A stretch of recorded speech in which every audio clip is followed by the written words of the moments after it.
السلام عليكم ورحمة الله وبركاته. اللهم صل وسلم على سيدنا محمد. ازيكم يا حبايبي؟ عاملين ايه؟ يا رب تكونوا بخير وفي احسن الاحوال. النهارده جايلكم بيوم جديد وفيديو جديد. النهارده هنعمل كده بوريك بالجبن زي بتاع الافران بالظبط، واحلى واجمل واوفر كمان بكتير كتير من اللي بيجي من بره. يلا بقى نقول بسم الله الرحمن الرحيم ونصلي على الرسول. نروح نبدأ نشوف مكوناتنا ايه. بس عايزة قبل ما ابدأ الفيديو، عايزة الاشتراك في القناة وتفعيل زر الجرس على كلمة الكل عشان يوصلك كل يوم اشعار جديد بالفيديو اللي بنزله جديد. معانا هنا كوباية مية دافية، عليها معلقة خميرة كبيرة ومعلقتين سكر. هندوبهم كده لحد ما الخميرة تتفاعل زي ما انتوا شايفين كده.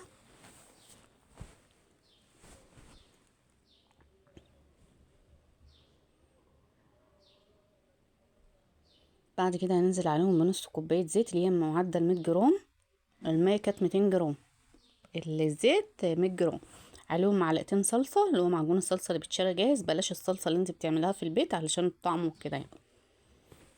فالصلصة اللي بتشتري من بره بتبقى اجمل يعني فيها.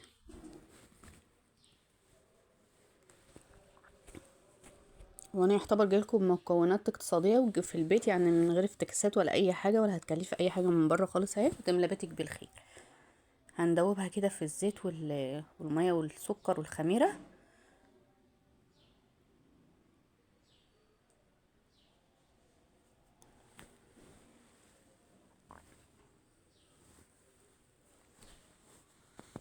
وهنا هنحط معلقه خل، اللي هو زي محسن الخبز كده. معانا هنا نص كيلو دقيق منخول حلو متعدد الاستخدامات. طبعا ما ننساش ذره الملح بتعادل الطعم.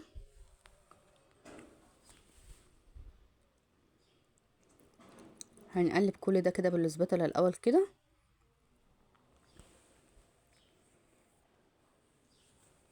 انا كنت حاطه المقادير مظبوطه، ما احتاجتش اي ميه خالص ولا اي حاجه. هي الكوبايه الميه 200 جرام مع كوبايه الزيت اللي هي 100 جرام، اللي هي نص كوبايه زيت. ما ضفتش اي مكونات تانية عليها غير اللي انتوا شفتوها دي.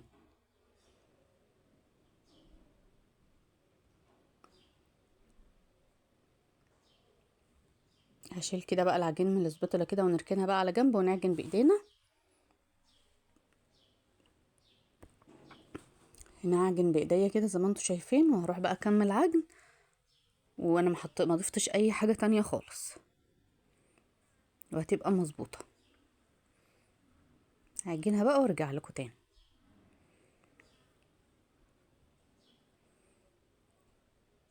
ما شاء الله بعد ما خلصت العجن بتاعها خدت تقريبا من 10 12 دقيقه في العجن.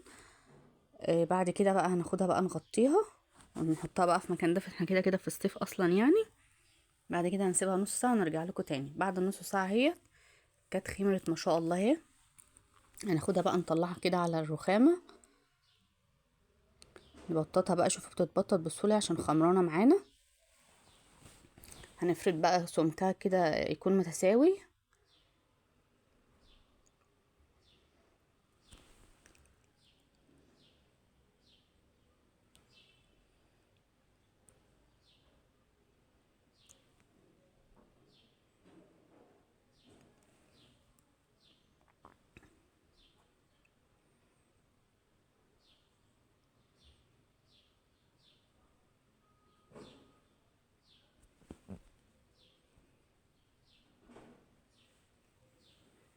عايزاكم بقى تصلوا على النبي كتير، ولسه ما حطش لايك ينزل يحط لايك جميل كده من ايده. زي ما انتم شايفين احنا هنا بقى فردناه اهوت نفس السمك كله مع بعضه كده. هنجيب بقى قطعه كده بتاعه الدونتس دي، هنقطعها بقى كده قد الدونتسية برضه. والفراغات دي احنا مش بنرميها، احنا نلمها ونرجع نعجنها تاني برضك، نفردها تاني كده ونعملها نفس ده كده بالظبط، نفس الدوائر دي كده زي ما انتوا شايفين اهو. كلها قد بعضها والسمك واحد.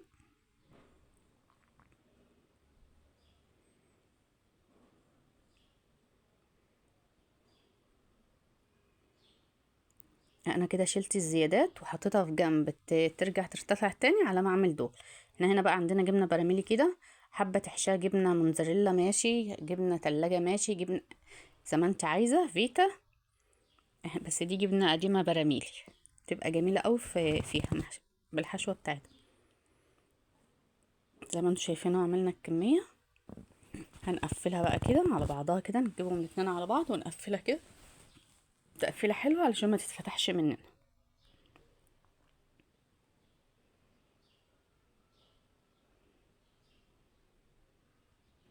معانا هنا بقى صاج مش مدهون اي حاجه، وهنا كنا مشغلين الفرن يسخن على درجه حراره 200 على ما احنا نخلص الكميه دي.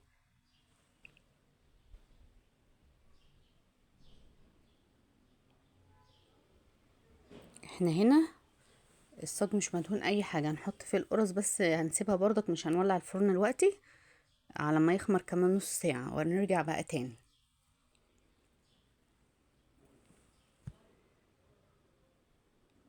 زي ما انتوا شايفين اهو، هنقفلها برضك واحده جنب واحده كده برضك، ونسيب ما بينهم مسافه علشان هتتخمر تاني.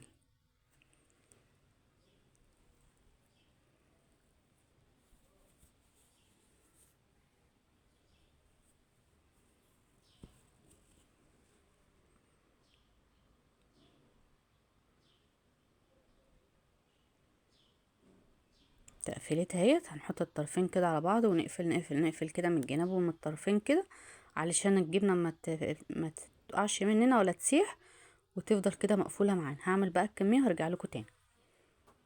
هنا الكميه ما شاء الله اللي انا عملتها، هنسيبها بقى تخمر نص ساعه كده بارتفاع وبعد كده نرجع تاني. هنا بعد النص ساعه ناخد بقى، احنا هنا مش عاملين بيض ولا اي حاجه، هنا جبت مع شويه لبن صغيرين ودهنت بالفرشه كده القرص من فوق كده. حط بقى عليهم حبة البركة، حبة تحط سمسم ماشي، حبة برضك تسيبها سادة ماشي، بس ايه ندهن وشها كده لبن عشان ايه تحمر كده من فوق. خليكوا بقى معايا اخر الفيديو عشان تشوفوا شكلها وجمالها في الاخر.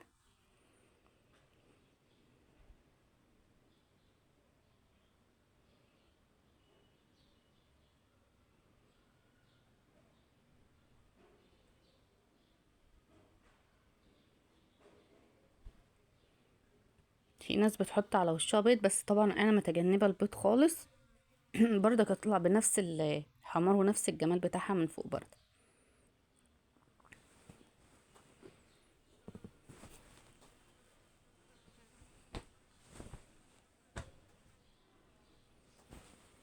زي ما انتوا شايفين هنحط على وشها حبة البركة.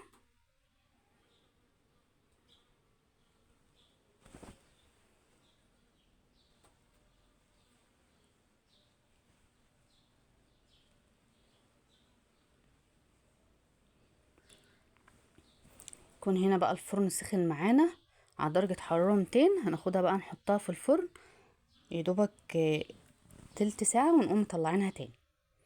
دي معانا الصاج التاني، على ما التاني يستوي هنطلعها برضك معاكم.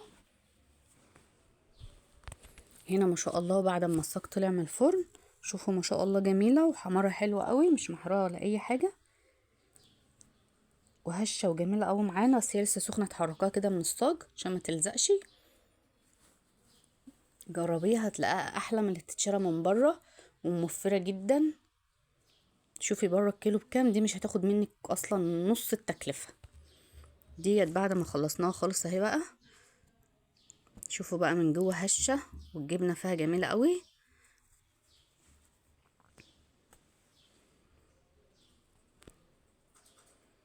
طريقة حفظها بقى، هتحطها في علبة او ممكن تحطها في الفريزر، وقت ما تحب تعملها تحط تسخنيها في الميكروويف.